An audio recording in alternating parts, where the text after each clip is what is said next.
CBI பெயரில் போலி FIR காப்பியை அனுப்பி ஃபெடெக்ஸ் கொரியர் பெயரில் புதுச்சேரி பாஜக நிர்வாகியிடம் சைபர் கிரைம் மோசடி கும்பல் பணம் பறிக்க முயன்றுள்ளது. மோசடி கும்பலின் பின்னணி என்ன? புதுச்சேரி லாஸ்பேட்டை பகுதியை சேர்ந்தவர் தண்டபாணி. தொழிலதிபரான இவர் புதுச்சேரி உழவர்கரை பாஜக மாவட்ட தலைவராகவும் உள்ளார். இவரிடம் மும்பையிலிருந்து சிபிஐ அதிகாரி போல் போனில் பேசிய நபர் ஃபெடெக்ஸ் பார்சல் மூலம் அனுப்பிய போதைப் பொருளை கைப்பற்றி தங்கள் மீது வழக்கு பதிவு செய்து கைது வாரண்ட் பிறப்பிக்கப்பட்டுள்ளதாக கூறியுள்ளார். கடத்தல் மூலம் நீங்கள் எவ்வளவு பணப்பரிமாற்றம் செய்துள்ளீர்கள் என்பது தங்களுக்கு தெரியும் என்று கூறி தண்டபாணியின் ஹோட்டல் தொழில் சம்பந்தமான பணப்பரிமாற்றம் நடந்த கிரெடிட் டெபிட் கார்டுகளில் இருந்த பணப்பரிமாற்றத்தை சரியாக கூறியுள்ளனர். மேலும் தண்டபாணியின் வங்கிக் கணக்கில் கடைசி 4 நம்பரை கூறுங்கள் என்று மிரட்டல் தோணியில் கேட்டுள்ளனர். உடனே வேறு ஒரு நம்பரை கொடுத்து ஸ்கைப் காலில் பேசிய மர்ம நபர்கள் தங்களது உருவத்தை மட்டும் மறைத்து பேசியுள்ளனர்.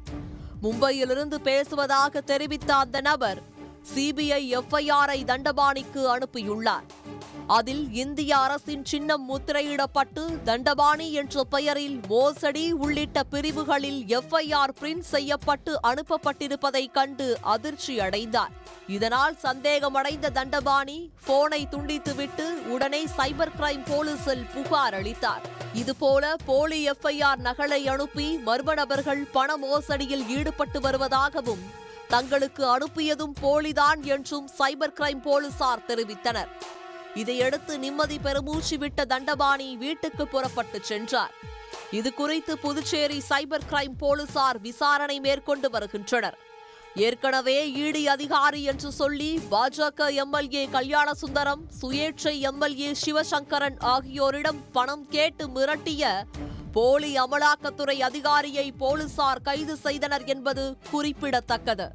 ஏற்கனவே தமிழ்நாடு உள்ளிட்ட பல மாநிலங்களில் இதுபோன்று தங்கள் பெயரில் போதைப் பொருள் பார்சல் அனுப்பப்பட்டுள்ளதாக மிரட்டி பணம் பறித்ததாக வழக்கு பதிவான நிலையில் புதுச்சேரி பாஜக நிர்வாகியிடம் இதே பாணியில் பணம் பறிக்க முயன்ற சம்பவம் பரபரப்பை ஏற்படுத்தியுள்ளது.